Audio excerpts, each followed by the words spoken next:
All right, we got the slacker installed and there's hero dirt here. Let's go hit the trail, see what it's like.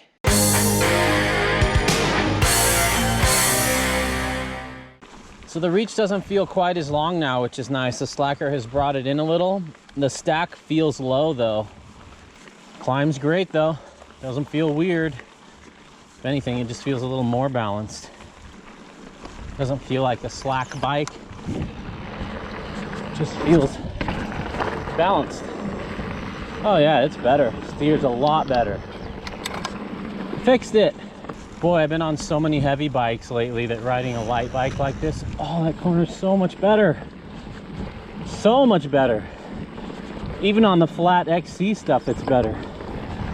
But I've been on so many 32 to 34 pound bikes lately that being on a 25 pound bike, man, this is what hardtails are about.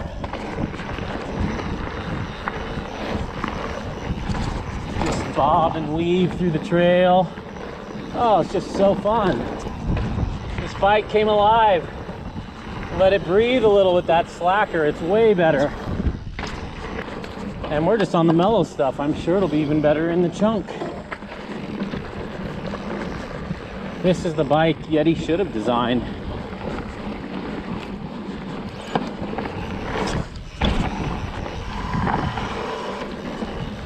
Oh yeah, way easier to ride.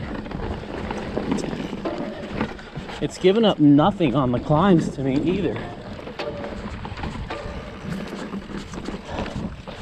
Wow, completely transformed this bike. What a difference.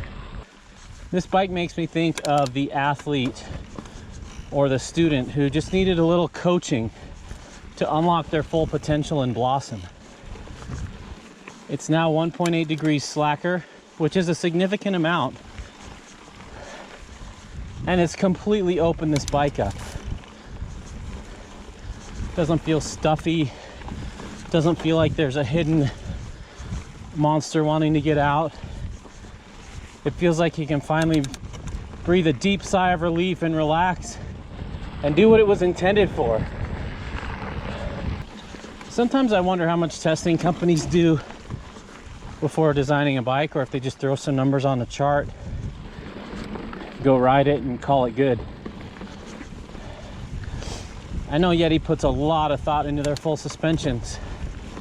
I would assume they do on this as well. But if they'd tried it with the 65 head angle, I don't know who would have chosen 67 over this, because this is so much better.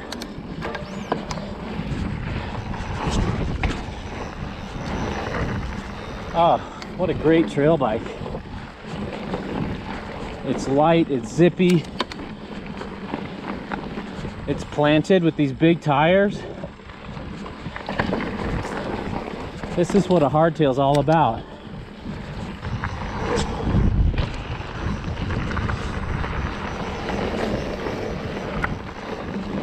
Oh, ribbons of single track like this are what hardtails are made for. This has such a comfortable ride. Yeti really nailed it with the stiffness of this bike.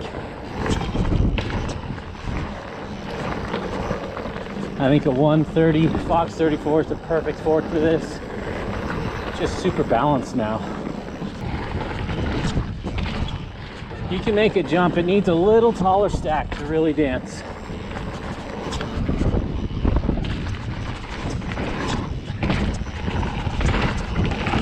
Man, that frame is smooth. That's so good. Oh, this bike just wants to dive and race everywhere. Turns blues into a really fun ride. Completely unlocked the bike. What a different experience. Yeah, you really have to pop that up to get on the back wheel balance point. It's funny, with the steeper head angle, I felt like these brakes were underpowered. They're not feeling that way today. Climbing, it needs a steeper seat angle. I've got the seat slid all the way forward and it's still not quite steep enough. The seated feel to the bars is longer than I want. This should be 2 degrees steeper. The reach feels perfect now with the slacker, but man, It's so much better now.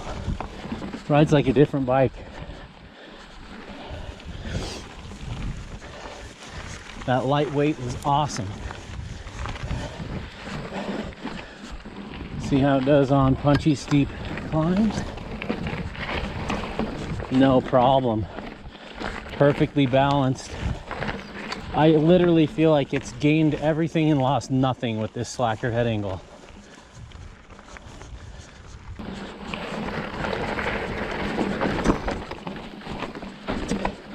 Man, a light hardtail with good geo climbs so well. So good. Okay, let's do some a little bit steeper rolls.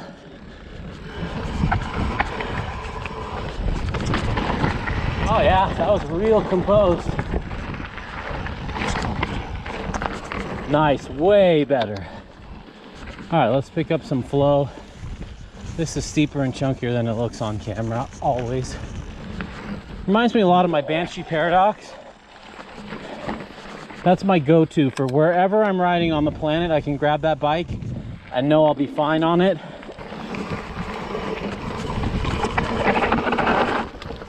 Whew. Still not quite as composed as I'd love. That wasn't terrible though. Yeah, this reminds me of my Banshee Paradox, except the Paradox has slightly better geo. Taller stack, steeper seat tube angle. At least it feels steeper. I don't know on paper. But this is super light and it actually has an even more damped feel than the Paradox, which is saying something. Special bike here. All right, let's open her up.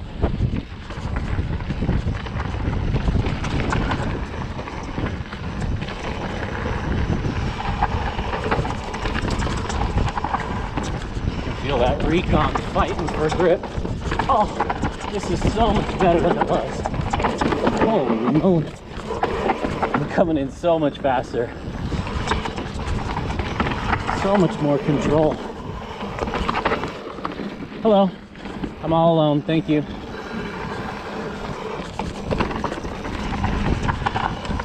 Boost this a little. Yeah. Oh, this bike is good now.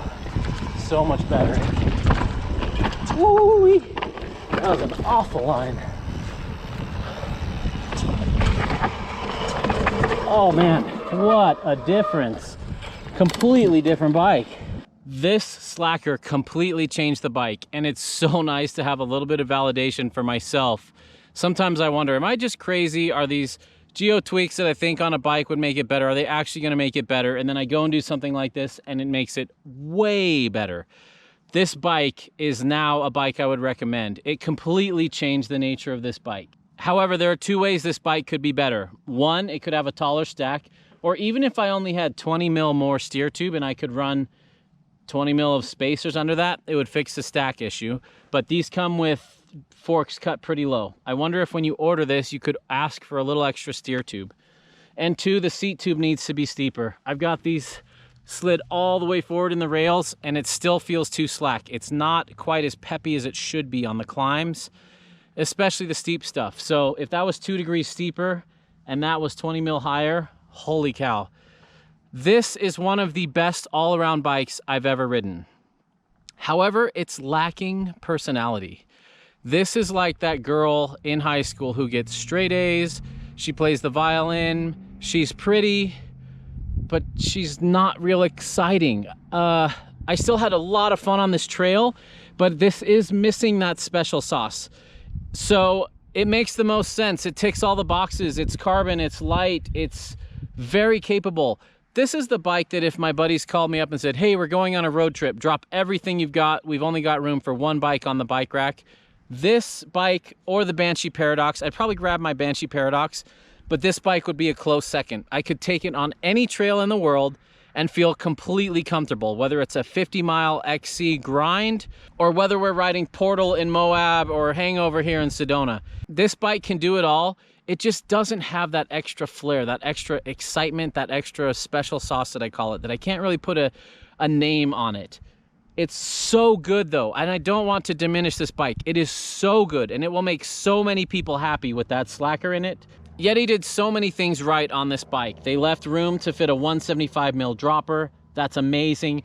It's got a nice long reach. It has tons of clearance.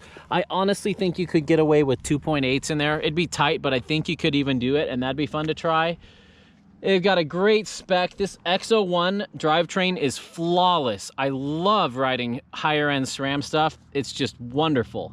But they didn't get quite the whole formula right. It's long, but it's not slack, and the seat tube is not steep enough. They just tweaked one of the numbers, and they should have tweaked all three.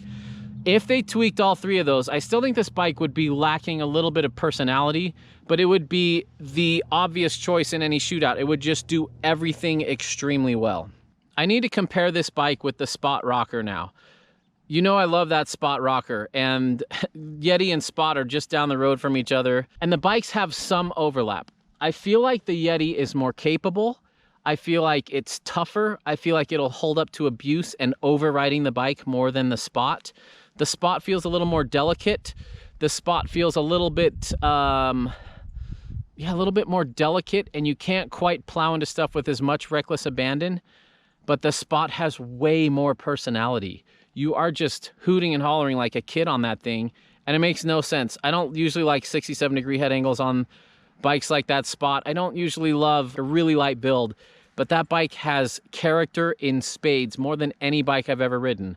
So this is the safe bet. This is for the people that put their money in a 401k and are smart about investing. The Spot's for people who like to go to Vegas and risk it because it's more exciting and hope that it pays off.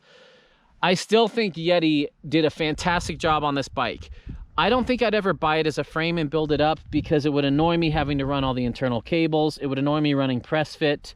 That said, if you bought it as a complete bike, I think it's a really great setup. You're not gonna have to change the bottom bracket hardly at all. You're not gonna have to change the cables. You just leave it set up, and it's a really high performance machine. It's a super bike. It's just great at everything with this slacker. Without the slacker, I wouldn't recommend this bike. But how cool is that, that for $100 you can completely change the character of this bike? Yeti, if you're listening and you need input for the next one, this video tells you everything you need, or you can reach out and contact me. With a few tweaks, this bike could be super, super special. Another thing about this bike, it is one of the best feeling carbon frames I've felt. It is so comfortable. It is not jarring. It feels better than almost all steel frames I've ridden. It feels better than the Banshee Paradox, and that's one of my favorite feeling frames. The Spot Rocker feels a little bit more soft, surprisingly, than this, but this feels a little bit more burly, like this could take a little bit more abuse. Anyway, I've done my best to compare those bikes. If you need more comparison, or you're curious how this compares to the Santa Cruz Chameleon Carbon or something like that, I offer that consultation service through Patreon. At patreon.com/hardtailparty, you can sign up. That's one way that I support this channel, and I'm happy to help share my experience between the different bikes and help guide you to find the perfect one for you. If not, and you can do all the research on your own, awesome. That's why my reviews are free, so people can check them out and learn on their own. But if you need a little more help or guidance, hit me up on Patreon. Thanks for watching. There's a party in the mountains, and you're invited.